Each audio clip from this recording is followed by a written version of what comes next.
Hey, what's up, nerds? This is Paul at Radio Free Hammerhal, and today we are dipping our toe into some Skaven analysis, doing a comprehensive guide to Stormfiends. So, these beautiful monstrosities have caused a lot of, to be polite, consternation? Personally, I might call it butthurt. Because they got such a massive change to their war scroll in the new book. So, I think a lot of people have been kind of discounting them because they're as not as ridiculous as they used to be, but they're still very strong in my opinion. So I wanted to do a deep dive on them and really kind of talk about what they can still do, what they're good for now, and you know where they might fit into the army. So, as I said, the whole friggin' war scroll pretty much changed, or not the whole thing, but there were some significant changes.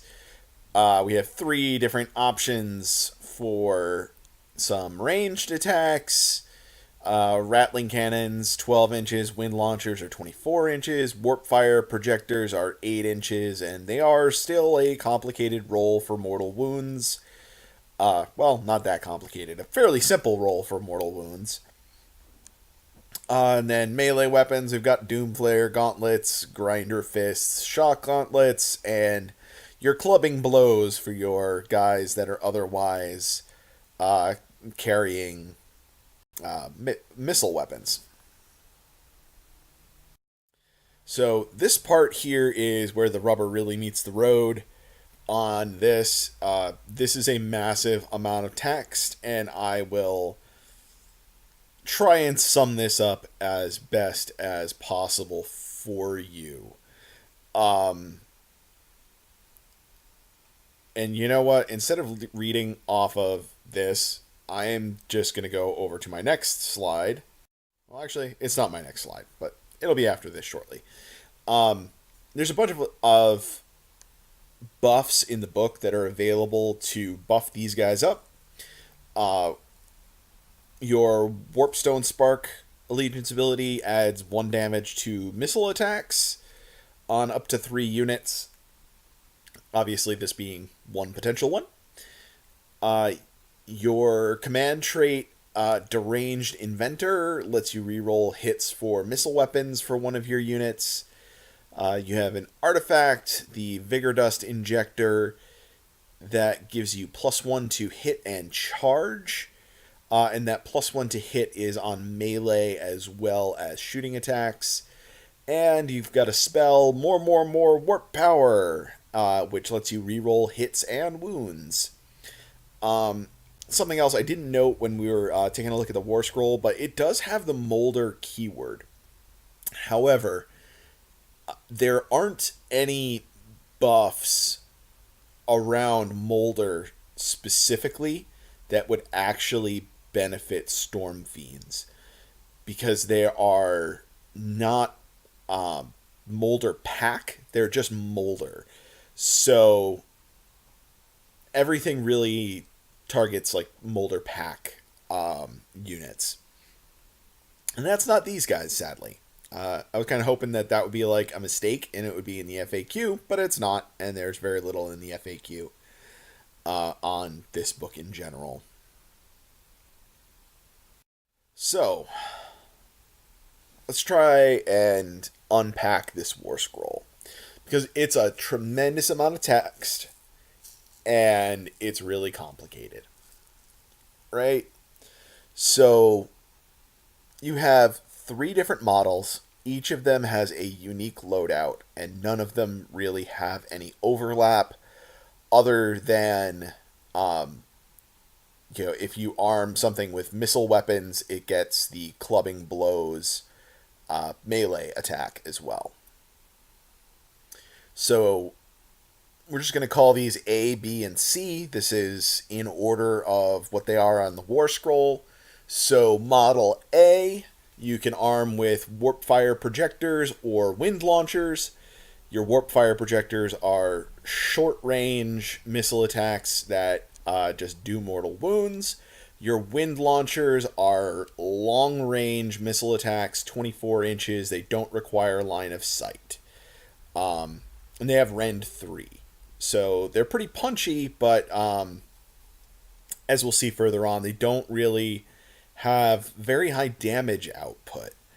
And with either of those cases, you also get the clubbing blows because both of the options on Model A are missile weapons, so you get your default melee. On Model B, we get grinder fists or rattling cannons. So your grinder fists are a pretty strong melee attack, and your rattling cannons are a mid-range missile attack. They can do some pretty decent damage, but they are only a 12-inch range. And if you take the rattling cannons rather than the grinder fists, you also get the clubbing blows for your melee. So, and then on Model C, you get either Doomflayer gauntlets or Shock gauntlets, which we're going to go into more detail on those, but those are two strong melee attacks. And because this is really just a melee-oriented model, has no shooting attacks available, both builds also come with Warpstone-laced armor, so that Model C has one extra wound. So it has 7 wounds instead of 6, so your total unit comes to 19 wounds. Whew. Okay. Excuse me. So a little deeper analysis here. Our warp fire projectors. They're an 8-inch range missile attack, which is very short range. You roll a d6 for each model, or each enemy model that's in range. For each 4-up, you do a mortal wound. Now, this appears to be very powered down compared to the old version of warp fire projectors, which is where a lot of the consternation about them comes from. I would like to note, though, that against hordes of infantry, this is a great crowd control weapon, because you could get, on the order of, up to potentially 50 models in range of this. I did some math on that. And it's, if you have like this one model completely surrounded by enemy models, you have, probably at least 50 models in range if they're packed tightly. So, 50% of that would be 25 mortal wounds, and that's a whole hell of a lot more than you were doing with the previous build. A more practical, if you're against 25 millimeter horde infantry, you're probably throwing about 20 or 25 attacks. So you're averaging, somewhere like 10 to 15 mortal wounds, something like that. Again, that's pretty good. This power definitely goes down against like MSU. It goes down against elite units. But against hordes, which are pretty popular in the meta right now, these are very powerful. They are gonna just rip right through a whole lot of enemy infantry. So your wind launchers are a 24-inch range missile weapon. Does 3 attacks, hits on 4s, wounds on 4s, Rend 3, which is a rarity, and D3 damage each, and it doesn't require line of sight to hit a target, and they are +1 to hit if they are targeting a unit of 10 or more models. So your average damage output of this is 1.5 without any buffs in place. If they're targeting a unit with 10 or more models, it comes out to 2. Your optimized damage output, so throwing all of the possible buffs on it, so you're getting +1 to hit, you're re-rolling hits and wounds, and you're getting +1 damage to range attacks. This comes out to about 6.5 damage. So a pretty significant boost from all the things that you can throw at this. And you'll find that that's consistent throughout all of my analysis of all of these. You know, that optimized damage output with all of the buffs thrown at it. You know, what its top end potential average looks like. This is, I think, because you have a small number of attacks and D3 damage, you're going to be kind of swingy on this. It's going to hit or miss. And I think pretty frequently if you have some number of buffs but not a lot, like you're getting through a few damage, but this is, what I would hope to use this for is like sniping heroes at that kind of range. I mean, this is terrible for sniping heroes, so it's really for hitting large units at range, but it's not doing a lot of damage to them. So I feel like this, in my opinion, the wind launchers are kind of a miss. And as we'll see as we move through this, it just doesn't really line up with how the rest of this unit works. So personally, I really prefer the warp fire projectors, even though they're kind of swingy and they're powered down considerably from the old version, but I definitely still like them, particularly for metagame reasons. All right, so Model B. This guy is either melee or shooting. Your grinder fists. This allows you to tunnel the unit at the beginning of the game. So it's deployed off board. You roll a die each battle round on your turn. On a 3-up, the unit can pop up, and it has to be 9 inches away from enemy models, but anywhere else on the table other than that. Personally, I really don't like that ability because it's unreliable. It's only on a 3+, and if it lasts, if you have too many turns that it doesn't appear, it will eventually just automatically come up, but it does d6 mortal wounds to itself on the way up. However, it is a May ability, so you're not required to use that. So for its melee profile, it does 4 attacks, 4-up, 3-up, rend 2, and 2 damage. Which is a pretty solid attack profile. Your average damage output is looking like 2 2/3, and a more optimized output with your +1 to hit and your rerolls gets it to about 6 1/3. So pretty solid there in general. Definitely like that a lot. The rattling cannons. This is the only one of the attacks on this whole war scroll that has no special rules. I just wanted to point that out because I thought it was kind of funny that literally every other weapon has some sort of special rule. So this is a 12-inch attack. It does 3d6 attacks. So that's going to average to 10 attacks, but it can be anywhere from 3 to 18. So this is not reliable. This is, it can annihilate something or it could do absolutely nothing, just depending on the die rolls. Your averages are okay.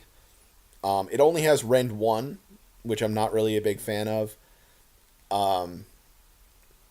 With the amount of high rend or mortal wounds that other stuff puts out in this particular unit.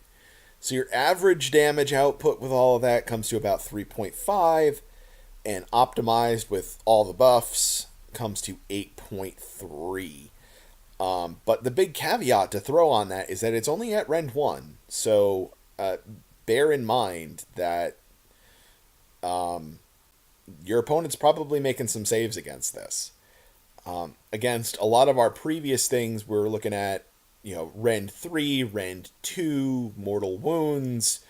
In Rend 1, by comparison to everything else on this scroll, is not great. So with the ranged weapons, we get the Clubbing Blows melee ability. Just 4 attacks, 4s and 3s, no rend, 2 damage, 2 2/3 average damage output, 6 1/3 average damage output. But again, no rend, so expect some saves against this as well. So it looks pretty good, but remember, no rend. So that 2 2/3 average is not as good as you might think. Our last model, this is our all melee version. So our Doomflayer gauntlets, they are +1 to hit on the charge. They do 2d3 attacks, 3s and 3s, rend 2 d3 damage. So a lot of variability in your number of attacks and your amount of damage. Your average without buffs is 3.55. But again, you're going to have some variability here, even more so than usual, because you're doing 2d3 attacks, so your number of attacks is random, and your number of damage is random. Even though it's only on a d3, so there's less variance, it's still variable. On the charge, with the +1 to hit, it goes up to 4.44. So increasing by almost 1 full damage just for having that +1 to hit. And then our optimized damage output is 6.91. That is a whole heck of a lot of damage. And again, that's what comes up with averages. You obviously can get a lot more than that because this is variable. But we're just looking at the averages here. And again, this is at Rend 2, so your opponent's not going to be saving a lot of this. The Shock Gauntlets, these have the same sort of ability that your Putrid Blight Kings have, where on a hit roll of 6, they do d6 hits. Except this is a natural 6, not a modified 6. We're only throwing 4 attacks, so our likelihood of actually getting that 6 to hit is not that great. So when I actually did the math, I didn't even really include that in the calculations because of how uncommon it is that that's going to come up. But note that, these are numbers are not including that. So your average damage output is coming to 2.67. So this has basically the same profile as your Clubbing Blows, except for that potential to do d6 hits. And it has Rend 1. So with only Rend 1, your opponent's still making some saves against this.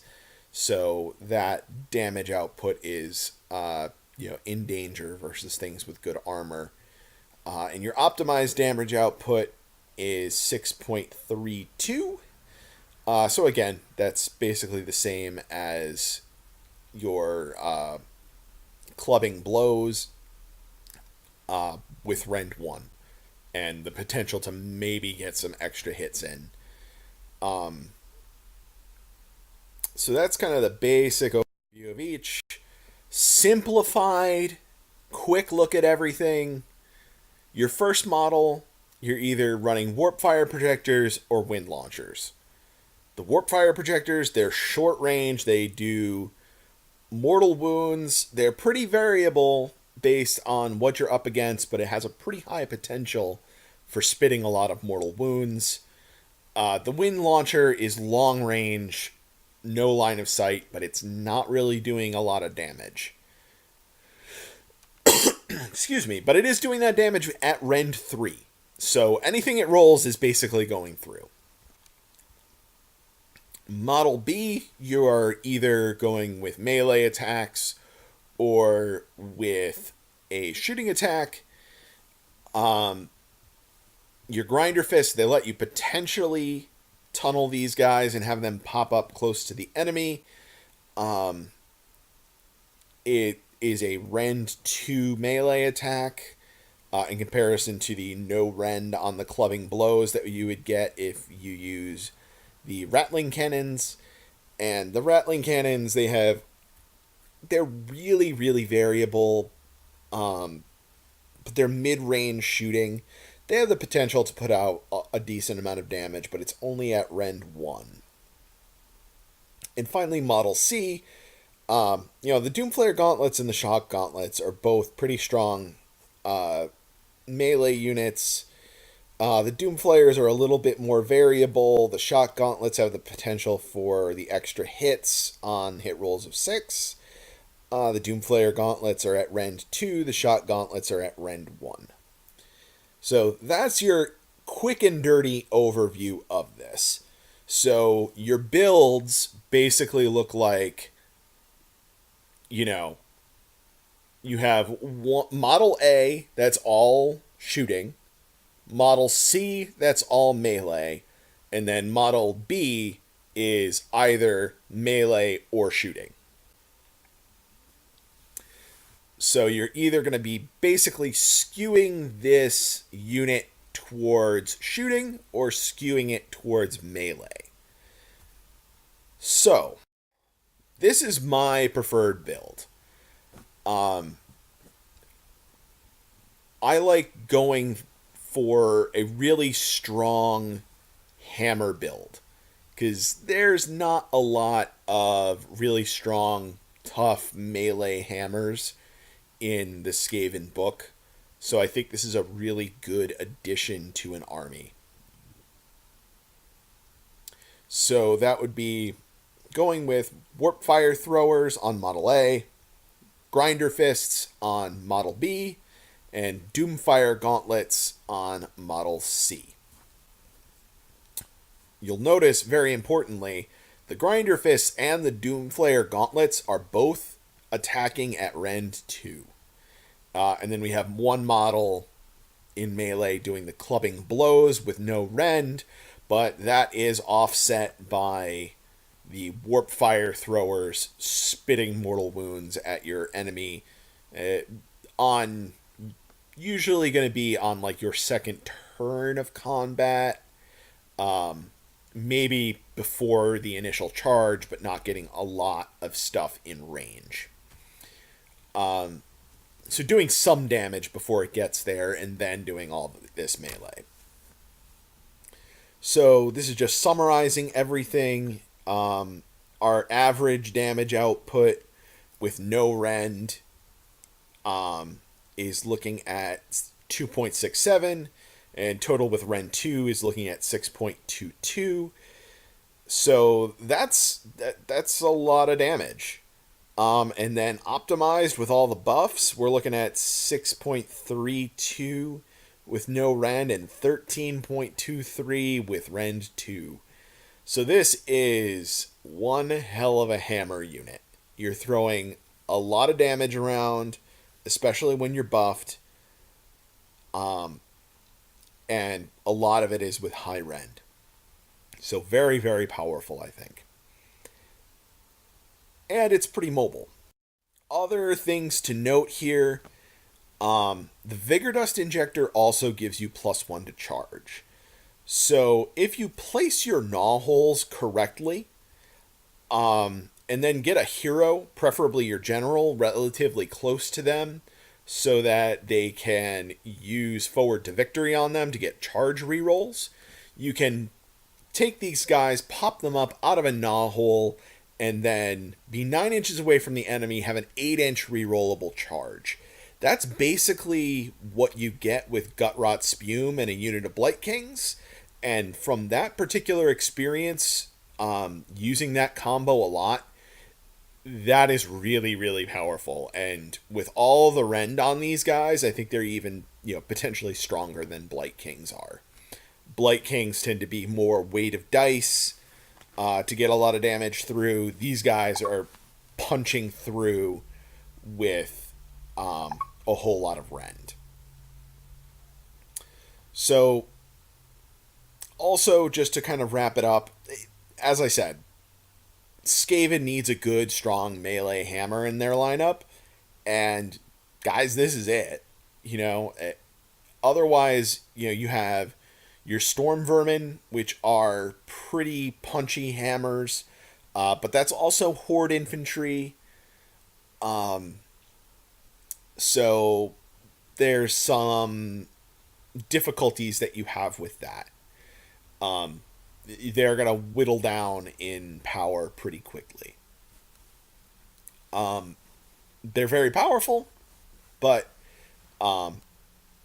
you're also looking at Rend 1 as compared to Rend 2, and they can't get all of these extra bonuses that you're getting with Clan Scryer. And then, you have a few of your Vermin Lords are pretty good in melee, but I think overall, and these are priced at the same level as Vermin Lords. I think this is a really good option for a really punchy offensive hammer unit. And I think that's really the role that they fill. And I think, things that Skaven are really good at, Clan Rats are great at filling up the board and holding objectives and bogging down your opponent. Storm Vermin are kind of a mix of being an anvil and also, being Horde Infantry that can really throw back a lot of damage. These guys are a strong unit. They couple well with the gnaw holes. And I think in general, they're really filling a need. Skaven have really strong shooting as well. So this lets you build a really nicely balanced list where you have some tar pit anvils, you've got some shooting, you've got a suite of heroes that are doing a lot of buffing and spell casting, and then you have these guys to come in as a strong hammer unit. So, that's about it that I've got for now. Hopefully this was informative. Hopefully for the people that were turned off to these guys after the change to the WARSCROLL, hopefully this gives you a little bit of hope and, hopefully it lets people take a second look at these. Anyway, I think that is it for now. Feel free to drop some comments and questions below, and I will talk to you all later.